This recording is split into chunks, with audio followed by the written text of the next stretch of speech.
আমাদের বয়স 60-70 বৎসরের বেশি দেন নাই। বোঝা গেল প্রিয় পাত্রকে বেশি খাটানো যায় না, বেশি খাটানো সমীচীন না। এই জন্য বয়স কম দিছেন যেন খাটতে কম হয়। তারপরও মনে হয় ভাবছেন বেশি দিয়া দিলাম কিনা, খাটনি বেশি হয়ে গেল কিনা। এই জন্য প্রথম 15 বছর ডিসকাউন্ট করছেন, যে যতক্ষণ পর্যন্ত বালেগ না হবে, প্রাপ্তবয়স্ক না হবে, কলমের বিরুদ্ধে চলবে না, নিষ্পাপের খাতায় লেখা রাখো। 15 বছর বাদ তারপরও যা রইল, ভাবছেন এটাও বুঝি বেশি হয়ে গেছে, প্রিয় পাত্রকে বেশি খাটানো হয়ে যেতেছে কিনা। তারপরে আবার ঘোষণা দিছেন যতক্ষণ তুমি ঘুমাবা। চাই সৌদি যুবরাজের মতো 27 বছর ঘুমাইতেছে। সৌদি এক যুবরাজ আছে, 27 বছর ধরে বর্তমানে ঘুমাইতেছে। কত বছর বলো? তোলাবারা ফতোয়া দিতে পারবা? ওর বিরুদ্ধে কলম চলে? ও জীবিত, ও যদি ভালো হয়ে ওঠে তাইলে ওকে নামাজ কাজা করতে হবে? আরে বলো না কেন? কলম ওর থেকে উঠানো। আমরা যতক্ষণ ঘুমানো থাকি ততক্ষণ কলম আমাদের বিরুদ্ধে যায় না, মাফ। তাইলে রইল কতটুকু? এটা কেন দিছেন? আল্লাহ আমাদেরকে নিজের জন্য নির্বাচিত করছেন। বলবেন কিভাবে? কোরআন বলে সুহাদা আলান নাস, কিয়ামতের দিন তোমাদেরকে সাক্ষী হিসাবে দাঁড় করাবো। যেদিন বিচার কার্য করব, ওই দিন তোমরা আমার পক্ষে সাক্ষী দিবে। বিদায় আল্লাহ আমাদেরকে নিজের জন্য নির্বাচিত করছেন।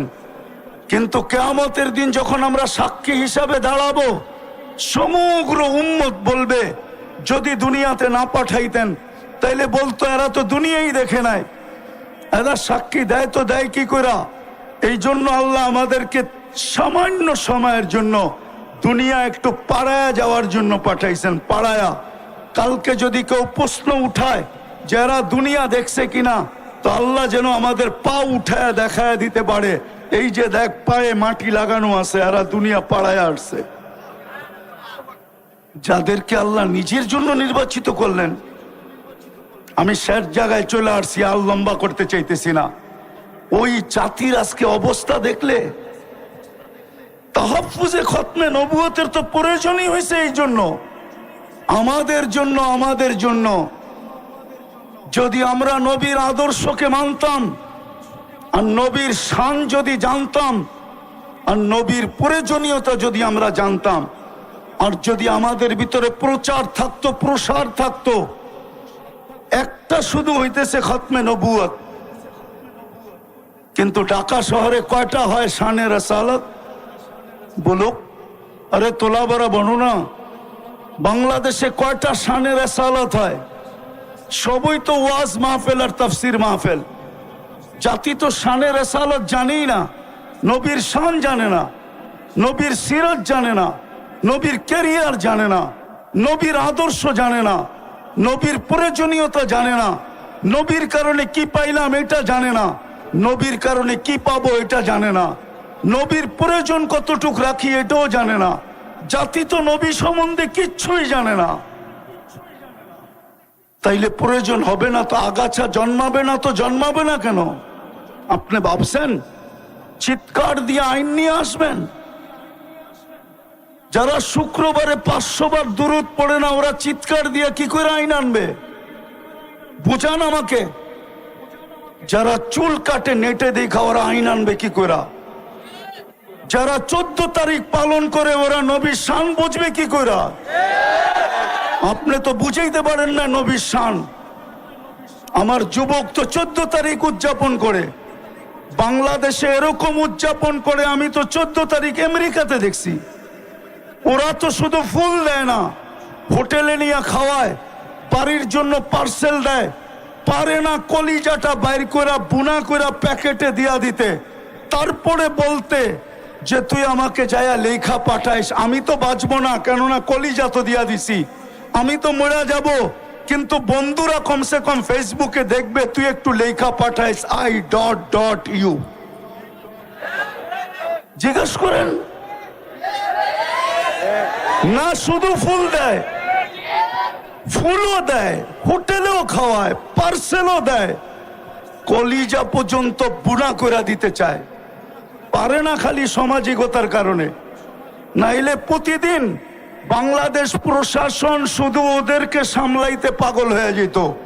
ওরা প্রত্যেক গলিতে মিছিল করতো, ছ্যাঁকে এসে আমার ভাই অমুকের রক্ষা নাই। ও তো 90% ছ্যাঁক খাওয়া, পার্সেলও নিছে, ফুলও নিছে, খাইছে, তারপরে বাড়ির যা জুতা পাঠায় দিছে, জুতা। বাকি যেটা বাইচা গেছে ওটারে ছলনার পেছে ফালায়া জবা করে পাঠায় দিছে। নাইলে প্রতিদিন পেপারে কেন আসে প্রেমিকের হাতে প্রেমিকার জান গেল, প্রেমিকার হাতে প্রেমিকের জান গেল, প্রেমিকের হাতে প্রেমিকার জান গেল, প্রেমিকার হাতে প্রেমিকের জান গেল। এই কথা পেপারে প্রতিদিন কেন আসবে? হ্যাঁ, কেন আসবে? বিদায় আজকে প্রয়োজনীয়তা বোঝা দরকার। যুবক, পায়ে হাত দিয়া বলি, এই মজমার পায়ে হাত দিয়া কসম খোদার একটা আয়াত দিয়া শেষ করতেছি। রওজায়ে আতহারের উপর একটা আয়াত লেখা আছে, ওয়ালাউ আন্নাহুম ইয যালামু আনফুসাহুম। আপনার উম্মত যখনই গুনাহ করবে আর যখনই গুনার পরে কোনো পর্বে লজ্জিত হবে, সুম্মা জাউকা, আর আপনার কাছে আসবে, আস্তাগফিরুল্লাহ, আমার কাছে মাপ চাবে। বন্ধু, আমি ওর দিকে তাকাবো না, গুনাহ কি করলো এটার দিকে তাকাবো না। কোরআন আমাকে বলে ওয়াস্তাগফারা লাহুর রাসূল, আমি তো বন্ধু আপনার দিকে তাকাবো। আপনি যদি পক্ষে হন তো মাফ করে দিব, আর আপনি যদি পক্ষে না হন তো মাফ করব না, না, না, না, না। বিদায় শেষ কথা, যদি এই জীবনটাকে আল্লাহর কাছে গ্রহণযোগ্যতা পর্যন্ত পৌঁছাইতে চাই, তাহলে মুহাম্মদুর রাসূলুল্লাহ ছাড়া এই জীবনটা আল্লাহর কাছে গ্রহণযোগ্যতা পর্যন্ত পৌঁছবে না। আরেকটা কথা যুক্তিসঙ্গত বলতেছি, এই মজমার কাছে কেউ যদি খতমে নবুয়তের বিরুদ্ধে বলতে চায়, কোন নবীকে প্রমাণ করতে চায় যে না মুহাম্মদুর রাসূলুল্লাহর পরেও যেই ধরনের নবীর কথাই বলুক, শত ধরনের শব্দকে চেঞ্জ করে বলবে যে উনি ডাইরেক্ট নবী না, এরকম নবী, তেরকম নবী, যত ধরনের শব্দই ব্যবহার করুক, ওকে প্রথম জিজ্ঞাসা করেন যে আগে আমাকে একটা প্রমাণ দাও। ইয আখাযাল্লাহু মিসাকান নাবিয়্যিন, যখন আল্লাহ নবীদের প্রতিশ্রুতি নিছিলেন, নবীদের সেমিনার করছিলেন আরশের নিচে, যেখানে শ্রোতা ছিল সমস্ত নবী, শ্রোতা ছিল সমস্ত নবী, বক্তা ছিলেন আল্লাহ, আলোচ্য বিষয় ছিল দুইটা, মুহাম্মদুর রাসূলুল্লাহর প্রতিশ্রুতি এবং শান। লাম্মা আতাইতুকুমুল কিতাব ওয়াল হিকমা, আমি যখন তোমাদেরকে কিতাব এবং হিকমত এবং নবুয়ত দিব, সুম্মা ইয়াতিকুম রাসূল, তারপরে আমার বন্ধু আসবে। যদিও রসুল 313 জন, কিন্তু শব্দটা আল্লাহ কারো জন্য ব্যবহার হইতে দেন নাই। 313 জনের ভিতরে 312 জন আসছেন বটে, কিন্তু কোথাও পাওয়া যায় না কারো ব্যাপারে শব্দে রসুলটা ব্যবহার করছেন। যেদিন বন্ধু আসছে ওই দিন বন্ধুর কলেমার ভিতরে এটাকে ফিট করছেন। এই জন্য কিতাবে পাওয়া যায় ইব্রাহিম আলাইহিস সালাম রসুল বটে, কিন্তু লা ইলাহা ইল্লাল্লাহ ইব্রাহিম খলিলুল্লাহ। মুসা আলাইহিস সালাম রসুল বটে, কিন্তু লা ইলাহা ইল্লাল্লাহ মুসা কালিমুল্লাহ। ঈসা আলাইহিস সালাম রসুল বটে, কিন্তু কালেমা লা ইলাহা ইল্লাল্লাহ প্রথমটাকে ঠিক রাখছেন, পরেরটা চেঞ্জ করছেন, ঈসা রুহুল্লাহ। কিন্তু যখন বন্ধু আসছেন তো প্রথমটা ঠিক লা ইলাহা ইল্লাল্লাহ, পরেরটা হলো মুহাম্মাদুর রাসূলুল্লাহ। তো প্রশ্ন, যদি কেউ কোনোদিন কোনো ধরনের কোনো শব্দের রসূল বুঝাইতে চায়, তো আগে প্রশ্ন করেন ওকে যে তুমি যার ব্যাপারে বলতেছিলা আগে আমাকে প্রমাণ করো উনি ওই সম্মেলনে ছিল কিনা। ওই ওই ওই সম্মেলনে কেননা লাম্মা আখাযাল্লাহু মিসাকান নাবিয়্যিন, সমস্ত নবী রাসূলদের, আর কসম খোদার দুনিয়ার কেউ প্রমাণ করতে পারবে না যে ওই সম্মেলনে ছিল। তাইলে বোঝা গেল যদি প্রমাণ না করতে পারে ও ভুয়া। ও কি? ও কি? একটা ভুয়া স্লোগান ছিল না, ভুয়া ভুয়া ভুয়া। তাইলে ও কি? ও কি?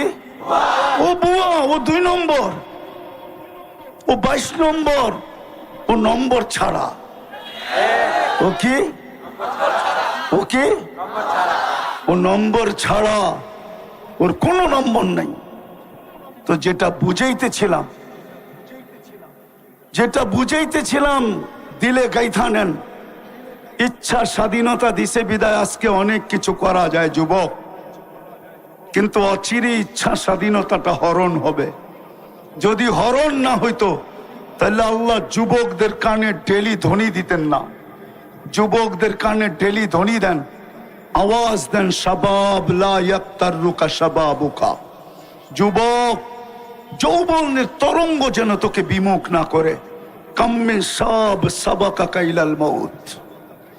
প্রতি মাসেই তো 2-4টা অ্যাক্সিডেন্ট এই রাস্তায় হয়। কত যুবককেই তো এই রাস্তায় ঘোড়ার উপর থেকে উঠাইলো। সর্বপ্রথম যেদিন হানিফ ফ্লাইওভার যেই দিন উদ্বোধন হইল, ওই দিন তো যুবক ভাবছিল যে আমি সেলফি দিয়া সারা বন্ধুদেরকে তাক লাগায় দিব, কিন্তু ও তো ঘোড়ার পিঠেই বসা ছিল। ঘোড়া চিনো? ঘোড়া ডিজিটাল ঘোড়া চিনো? ডিজিটাল ঘোড়া, অ্যানালগ না, এটা ডিজিটাল ঘোড়া। আগের ঘোড়ায় কাশ খাইতো, এখনকার ঘোড়ায় তেল খায়। ও তো ঘোড়ার পিঠেই বসা ছিল। কি উদ্বোধনের দিন অ্যাক্সিডেন্টে মারা যায় নাই? না যায় নাই। শুধু হানিফ ওভার ফ্লাইওভার তো না, পদ্মা সেতু যদি উদ্বোধন হইল, ও তো ভাবছিল যে শুধু বন্ধুদেরকে তাক লাগাবো না, সারা দুনিয়াকে তাক লাগায়া দিব। ও তো ঘোড়ার উপরেই বসা ছিল, ঠিক না? উঠায় নিছেন না নেন নাই? যার কারণে 1.5 বৎসর বাইকালাদের আশায় জলাঞ্জলিত হইতেছিল, যে চাইছিল বাইক নিয়ে পদ্মা ব্রিজ একবার ঘুরা দেখা আসবে, কিন্তু 10 বৎসর পর্যন্ত পাবন্দি ছিল। শুধু যাইতো পদ্মা ব্রিজের কাছে, বাঙ্কা মনটা ফিরা নিয়ে আবার ফিরা চলে আসতো, ঠিক না? শুধু একজনের কারণেই তো। আল্লাহ তো এটাই বুঝাইতেছে, শাবাব লা ইয়াক্তারুকা শাবাবুকা। দুনিয়া চামলে তাকুক। আজকে আমার কথা শুনেন, মুহাম্মদুর রাসূলুল্লাহ ছাড়া পার হওয়া যাবে না। মুহাম্মদুর রাসূলুল্লাহ ছাড়া পার হওয়া যাবে না। মানবে না ওলামা, নাইলে বলছিলেন তো এটাই সত্য, কসমতুল কিয়ামাতা কিসমাইন। বন্ধু, কিয়ামতের মালিক আমি বটে, কিন্তু রাজা আপনি রাজা। বাদশাহ মুহাম্মদুর রাসূলুল্লাহ সাল্লাল্লাহু আলাইহি ওয়াসাল্লাম। কিয়ামত 2 ভাগে ভাগ। আনতা তাকুলু উম্মতি আনা আকুলু রহমতি, আনতা তাকুলু উম্মতি আনা আকুলু সালতুতা, আনতা তাকুলু উম্মতি আনা আকুলু শাফি তুশাফা, আনতা তাকুলু উম্মতি আনা আকুলু লা ইউখসিকা ফি উম্মতিক, আনতা তাকুলু উম্মতি আনা আকুলু সাউফা ইউতিকা রাব্বুকা ফাতারদা। কিয়ামতের মাঠ মুহাম্মদুর রাসূলুল্লাহ, মুহাম্মদুর রাসূলুল্লাহর কিয়ামতের মাঠ। যুবক, তোমাদের পায়ে ধরি, ফিরে আসো। নবীর একটা আদর্শ হলো নিজের জীবনের সঙ্গী বানাও, নাইলে দাঁড়াও। তোমরা দাঁড়ানো ব্যতীত হবে না। হুজুরদের চিৎকার কারো কানে যায় না। যদি যাইতো তাহলে অনেক চিৎকার হয়েছিল, কিন্তু আলহামদুলিল্লাহ সুম্মা আলহামদুলিল্লাহ, যদিও নাকি আমি স্বাধীনতার দিন ছিলাম না। আমি জুলাইয়ের 18 তারিখে চলে গেছি দেশ থেকে। আমার ইংল্যান্ডের সফর ছিল। 5 তারিখ ফজরের আগে সুবে সাদেকের আগে আমার ফ্লাইট ছিল কানাডা। আমি যখন কানাডা এয়ারপোর্টে নামছি টরন্টোতে, তো সাথীদেরকে দেখতেছিলাম একটু বেশি মাত্রায় উৎফুল্ল। জিজ্ঞাসা করতেছিলাম তোমরা এত খুশি কেন? তো বলছে হবে না কেন, দেশ তো স্বাধীন হয়ে গেল। আপনি তো আকাশে উঠতেছিলেন, খবর আপনার কাছে তো নাই, আমাদের কাছে খবর আছে। গাড়িতে বসায় একটার পর একটা দেখাইতেছিল। তো যুবক তোমরা দাঁড়াও, নবীর আদর্শ নিয়ে দাঁড়াও, নবীর আদর্শকে জীবনের সঙ্গী বানাও, মুহাম্মদুর রাসূলুল্লাহকে মনে প্রাণে জাগা দাও, জীবনে জাগা দাও। রব্বে কাবার কসম, মুহাম্মদুর রাসূলুল্লাহ যদি পক্ষে আসে তো গ্যারান্টি দিয়া বলতে পারি আল্লাহ পক্ষে হবে হবে হবে হবে হবে হবে।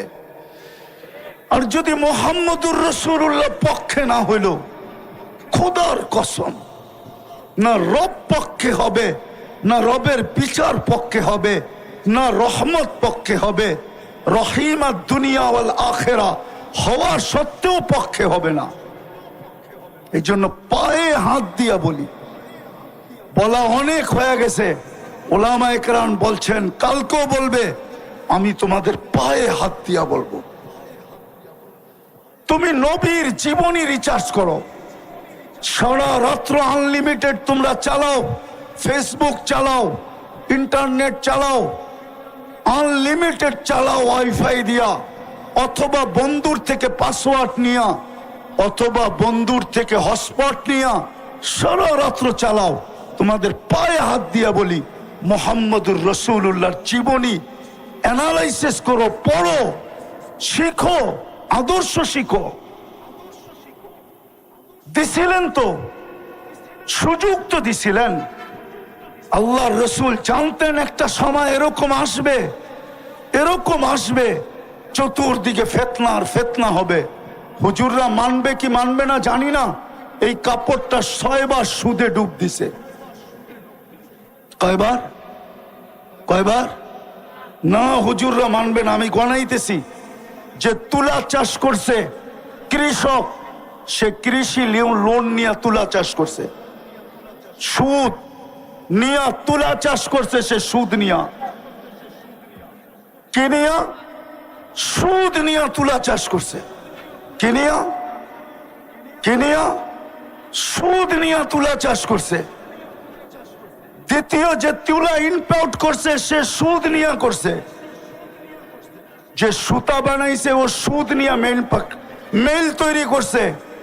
যে গেরে বানাইছে ও সুতা নিয়া, সুদ নিয়া গেরের ফ্যাক্টরি করছে। গেরের থেকে যে ফিনিশিং করছে, আরে ডাইং করছে, ও সুদ নিয়া ফ্যাক্টরি করছে।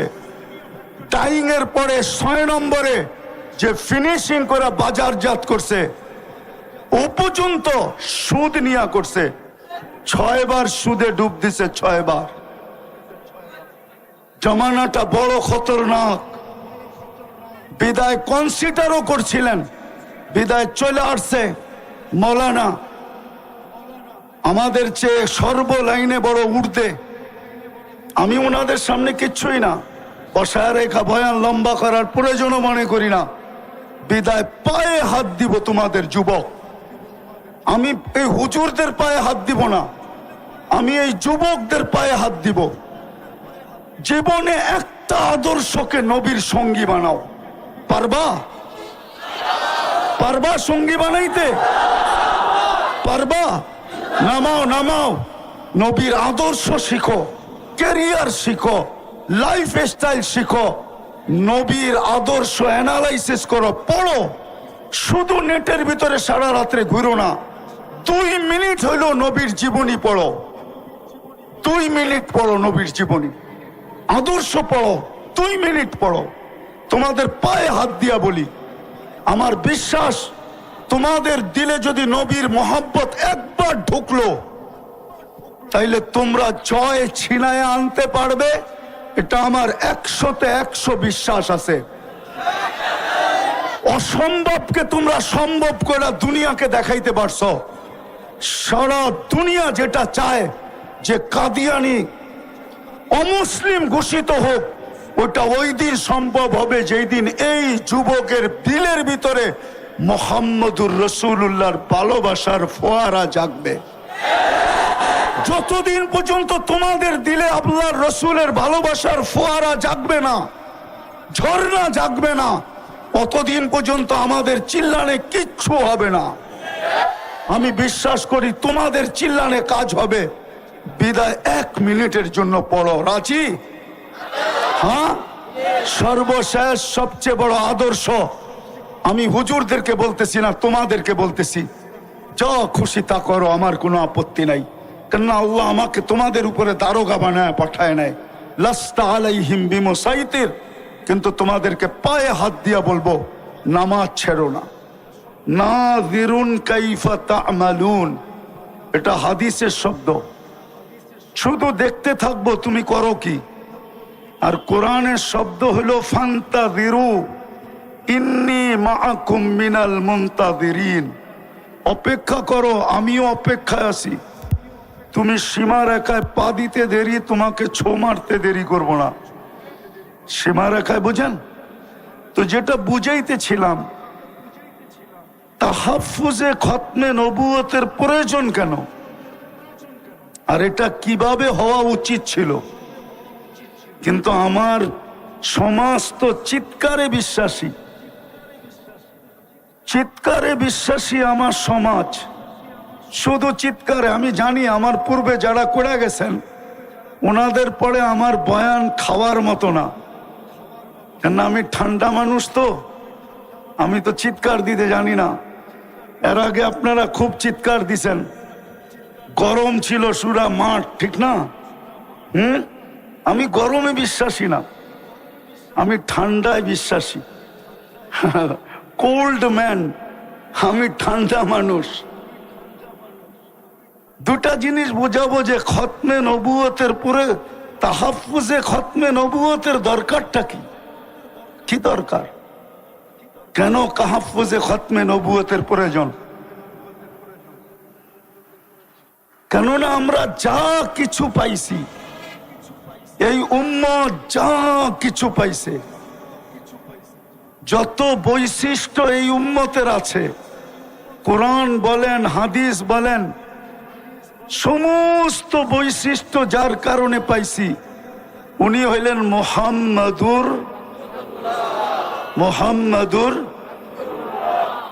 পুরা বলেন মুহাম্মাদুর। বললে 120 নেকি পাওয়া যাবে। খতমে নবুয়তে তো চলে আসছি, ঠিক না? খতমে নবুয়তের এইখানে আমাকে একজন বলুক যে আজকে শুক্রবারে 500 বার দুরূদ পড়ছে। একজন তোলা বা হাত উঠায় বলুক, একজন দেখা যাবে 500 বার দুরূদ পড়ছে, 500 বার। অথচ হুকুম ছিল শুক্রবার পুরা আমাকে দিয়া দাও, যান যাত্রাবাড়ি